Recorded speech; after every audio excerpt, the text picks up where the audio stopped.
Melissa, good afternoon. The police chief calling this at one point a very chaotic scene. Let me just set the scene very quickly for you, as we do have a number of reporters on the street. State Road 9 and Boyd, right across the street from Hancock Regional Hospital. You can see this is the scene, but here is the church van, which belongs to Trinity Park United Methodist Church, that had 11 children on board. And as you mentioned, Melissa, a number of those children are in the hospital with non-life-threatening wounds. About 3 of them went to Riley Hospital for Children in Indianapolis to get some extra care. Let's begin now our live team coverage. Call 6 investigates Paris LaBelle in Skycam 6. Raphael, we're here right now, and as you can see, all the vehicles here are on wreckers at this point, but I'll set what it looked like just a little bit earlier. The entire accident lasted and used up about a half of this block right in front of the hospital. The accident starting there in the intersection, and the van coming down to over about right here where I'm panning my camera down to, even a little bit further than that, and that's where the van ended up here. So it used up a lot of the block here. Investigators right now trying to figure out exactly what happened and why it happened in the first place. But we're going to continue coverage from up here in the Skycam. We'll send it back down to Raphael on the ground. Yeah, the big question down Paris at 5 o'clock is what happened. Investigators right now focused on that very issue. Of course, their first priority were all the people, right? The children and the drivers, but of course, people first, and now the investigation begins. My colleague Matthew McClellan is also joining us here on the scene. Matthew, you continue our team coverage. What can you tell us from your vantage point? Well, Raphael, we are just about half a block north of where you are on State Road 9. This area over my shoulder where you see that van on a tow truck, this is where it all started when that van crashed into 2 other vehicles. And if you look this way, in front of Hancock Regional Hospital, this utility pole, this is where it all ended when that van crashed into it.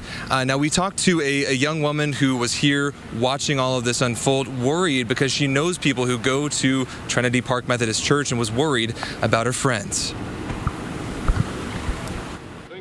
Know anybody that goes to Trinity Park Church? A couple of my friends do, so it's kind of like scary to think about, like, you don't know.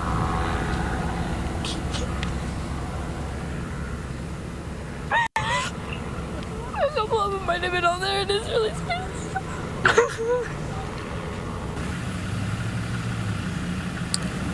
The emotions running high for those families involved, and for bystanders worried that they might know somebody involved in this crash. Police pointing out how fortunate it was that this bus crashed where it did, right out front of Hancock Regional Hospital. We know that 8 of those children are being treated here, 3 of them at Riley Hospital, another patient being treated at Methodist. And as this scene gets cleared, we're actually watching a water treatment truck being cleared from the scene. This is one of the vehicles involved. As these vehicles are cleared from the scene right now, it's all about finding out what happened in the moments leading up to this crash. We're going to be following this story as this develops, and we'll bring you the very latest as we learn it. Raphael.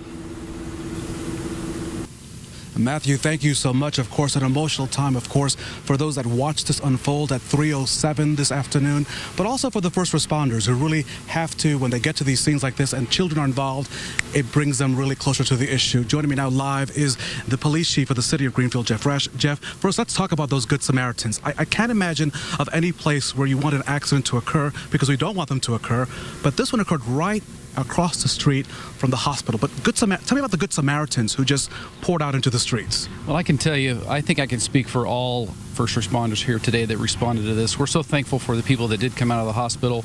People that were walking to their cars, they immediately saw that small children were involved.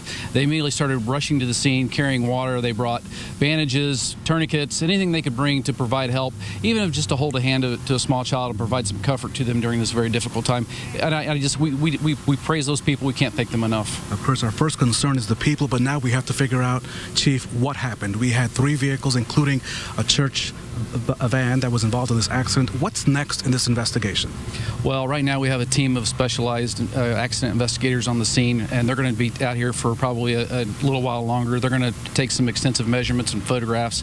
They're still interviewing witnesses, and we want to make sure that we do a complete, thorough investigation to try to determine what exactly happened here. Chief, are those people, the folks there on the corner with the special cameras, are those the ones that are currently now working? Yes, it is. Chief, thank you so much. We appreciate it. Thank you for what first responders responders and those Good Samaritans today. As you can see, as the chief was just mentioning, now live at 5, the investigation is now underway. As you can see, that gentleman there taking measurements. There were 3 vehicles at one point involved in this accident. There were 11 children aboard that Trinity Park United Methodist Church van.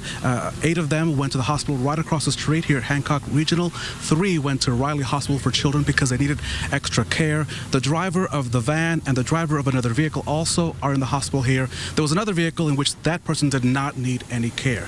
As Matthew McClellan just mentioned and Paris LaBelle mentioned from Skycam 6, we have the story covered for you. We'll continue to monitor the developments.